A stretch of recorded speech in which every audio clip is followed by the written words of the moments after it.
All right, in this video, we're looking at Chapter 5, Section 7, moving right along in our math book right now, which is great.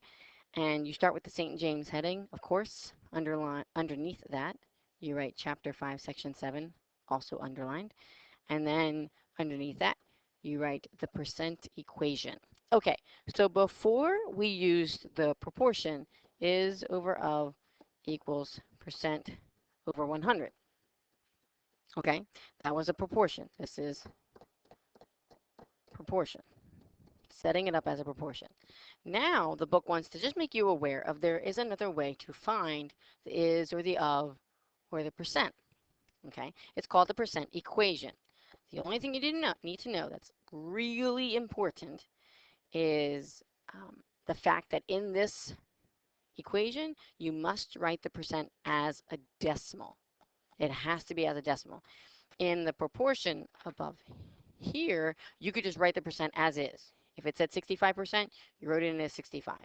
You didn't have to change it to a decimal. Well, in the equation, it's written so that the percent must be a decimal. I've underlined it, I've bolded it, I have made it italicized. I don't know how else to tell you that it has to be a decimal.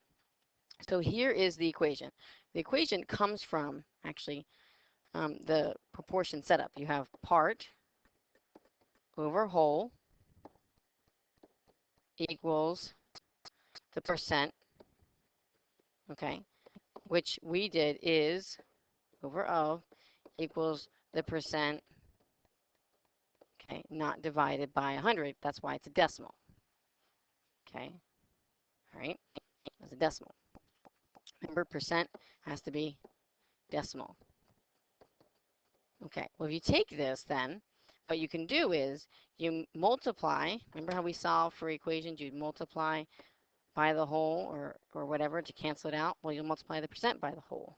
So multiply. Okay, so you get part. The equation is part equals percent times the whole. And again, that percent must be written as a decimal. Must be written as a decimal. Part equals percent times whole. Okay, so here is your equation, and we're showing you this other way of doing it. That way, if you go, when you go to a high school, there's a lot of different high schools. Math teachers have different ways of doing things. So this way, you're aware of another method. Okay, it just makes you a better math student, so you're aware of other techniques to solve problems. Okay. So let's solve each problem using that percent equation. The part equals percent times whole. So here's the setup. What number is, okay, that's our x. That's what we're looking for. 35% of 88. So I'm going to write the formula. Part equals percent times whole. Okay, so the is, that's the part. This is your is right here. Then you have the percent, and then you have the whole is the of. That's your of. Okay, so part, that's the x. Percent is 35, but I got to write it as decimal. So I got to move the decimal point. 1, 2. Okay, so it's, I got to write 0.35. Make sure you write that 0 so I can find the decimal. It keeps you neat. 0.35 times 88. So you just got to write the percent as a decimal, or this equation does not work. So 0.35 times 88 gives you the part, or x, equals 30.8. Okay, 30.8. Okay, that easy. You just need to remember that you have to write the percent as a decimal. So I took 35% and I moved it 1, 2, 2 spaces. Okay. All right, let's try another one. Again, you write part equals percent times whole. Okay, find 15% of 275. Okay, so here's my of, here's my percent, Well, so what is find? What am I looking for, obviously? What's left in this equation for me to solve for? Well, the part. I'm looking for the part. It's the only thing I haven't filled in. Okay, so let's do that. Part, that's my x. I don't know that yet. I'm looking for it. The percent is 15. Well, I got to move the decimal. Okay, so it's 0.15. Make sure you write the 0.15 times my whole, 275. Yes, you can use a calculator for this. 275 times 0.15, and you get x equals 41.25. 41.25, or when you're rounding, round to the nearest tenth. Of course, we round to the nearest tenth. Okay, so I'm going to round here, so I get 41.3. It's not a percent. We had a percent. It's just the part. So don't not write the percent sign. Okay, here's another one. Part equals percent times whole.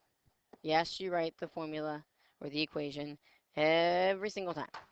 Okay, so I have what percent? I'm looking for the percent. Okay, 420 is, that's my part. It's the part of 600. Of is always the whole. Okay, so now I have 420 equals the percent, that's my x, times 600. Now, this is where we got to do a little solving equations. I have to get the x by itself, so I divide by 600, like we've done so many times before. Divide by 600. Okay, so x equals, what's 420 divided by 600? It's 0.7. Now I need it as a percent. Right now it's a decimal. How do I move the decimals into a percent? If you look back in a couple videos or your notes, you know you move it 2 spaces to the right. So the percent is 70%. I moved the decimal point. It was here. Now I went 1, 2. So now I have 70%. Okay, 70%. And we're looking for what percent? So you better have a percent sign or it's wrong. You have to have a percent sign or it's wrong. Okay, so again, you write the formula. Part equals percent times whole.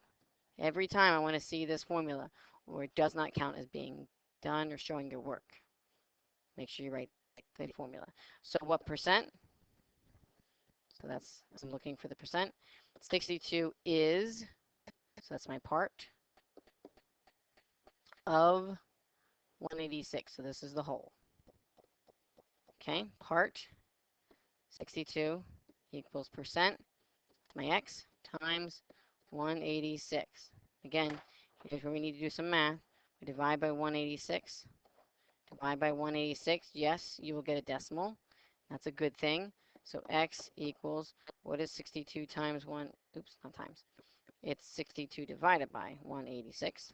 And you get, it's 0.333 repeating. So just leave it at 0.33. And that really is then, because you need a decimal, so you got to move the decimal point. 1, 2, 33%. 33%. Okay? So none of these are really difficult. It's just a matter of remembering to move the decimal or remembering to,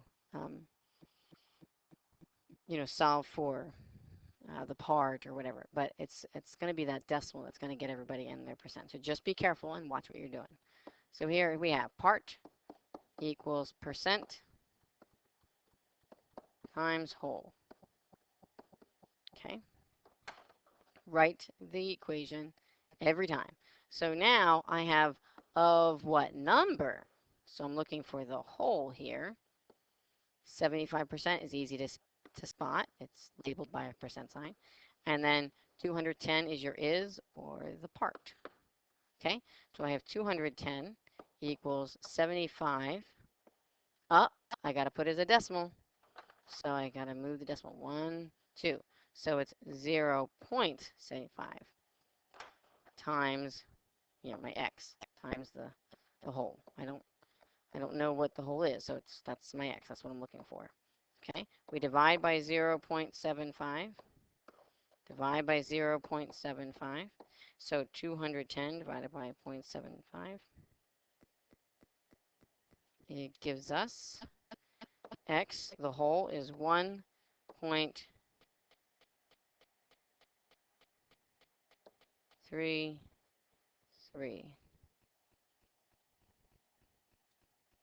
Oops. Sorry, I want to make sure I'm right here. Divided by 0.75. Oops. Sorry, I just typed it in wrong. Okay, 210 divided by 0.75. That's why I always check.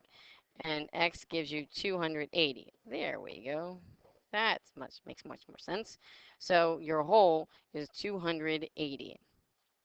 Your whole is 280. Maybe 280 students, maybe $280. Okay, the of, right? Of, whole, same thing. Okay, here we go. We have part equals percent times the whole. Okay, so again, 52% is easy to pick out. That's your percent. Is 65 is, that's the part. And then of what number is the of, or the whole amount that we're looking for. Okay, so part 65 equals 52. Well, we gotta put it into a decimal first. So 1, 2. So it's 0.52 times that x. Because again, we don't know what the whole amount is. So we divide by 0.52. Divide by 0.52. So 65 divided by 0.52 is x equals 125. Yep, that makes sense. Okay, again, the trickiest part is we're just going to have to pay attention in moving that decimal for the percent signs and all that, okay? So that's the one thing you really need to pay attention to and watch out for. Okay, problem for next class. Okay, here we go. The problem for the next class is going to be, excuse me, find 60% of 30 using that percent equation. Okay? See you next class.